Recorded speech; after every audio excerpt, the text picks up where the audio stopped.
Good evening, dears, and tonight we'll be reading The Frog Prince by the Brothers Grimm. Do snuggle up and get comfy.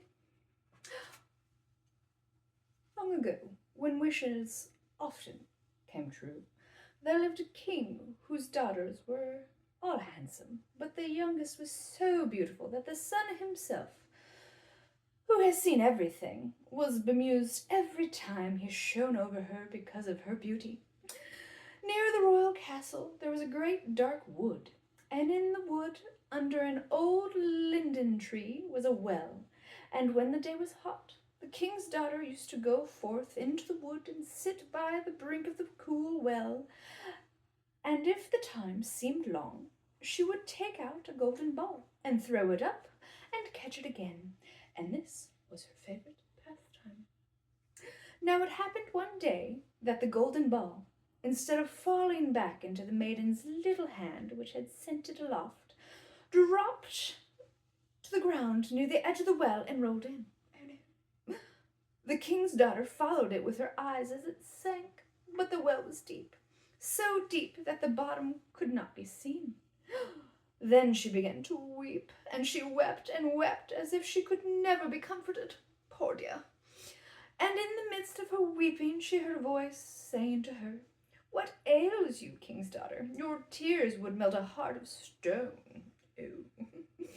And when she looked to see where the voice came from, there was nothing but a frog stretching his thick, ugly head out of the water. "Oh, it is you, old waddler," she said. "I weep because my golden ball has fallen into the well." "Never mind, do not weep," answered the frog. "I can help you.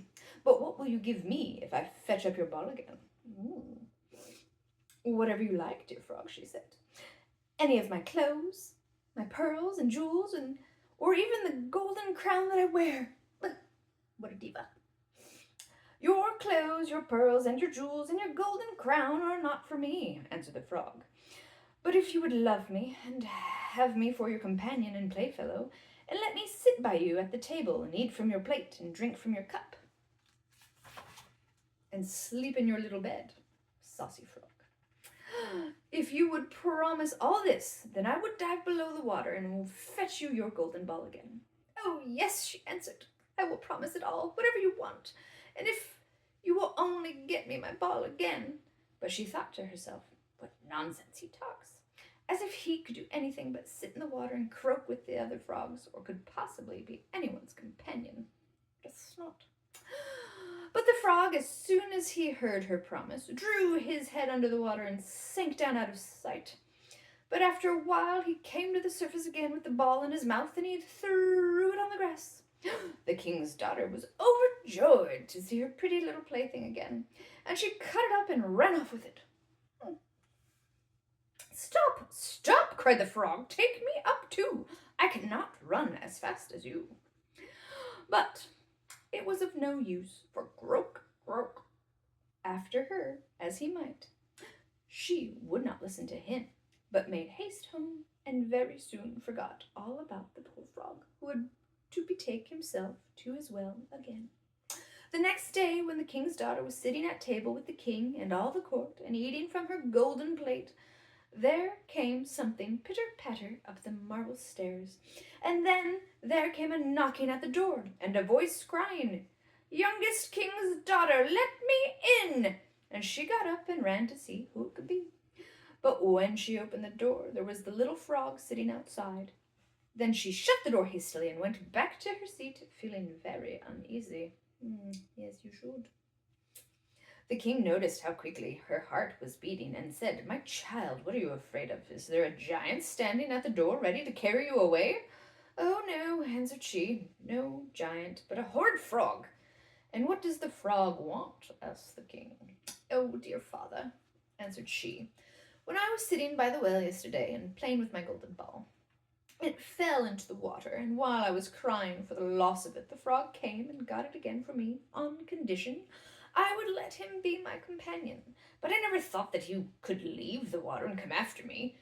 But now there he is outside the door, and he wants to come in to me.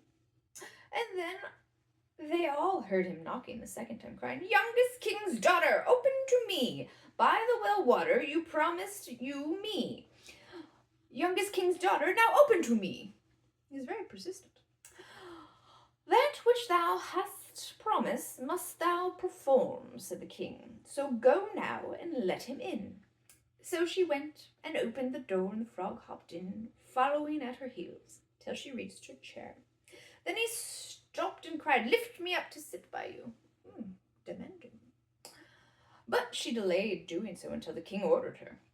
When once the frog was on the chair, he wanted to get on the table, and there he sat and said, "Now push your golden plate a little nearer so that we may eat together." And so she did.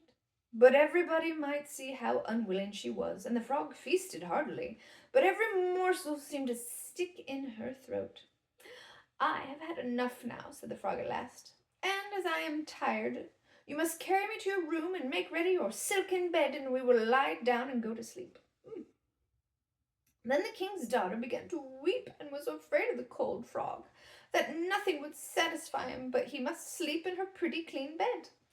Now the king grew angry with her, saying, "That which thou hast promised in thine time of necessity must thou now perform." So she picked up the frog with her finger and thumb, carried him upstairs, and put him in a corner.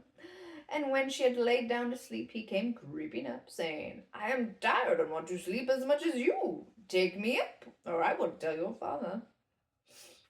Then she felt beside herself with rage, and picking him up, she threw him with all her strength against the wall, crying, "Now will you be quiet, you horrid frog?"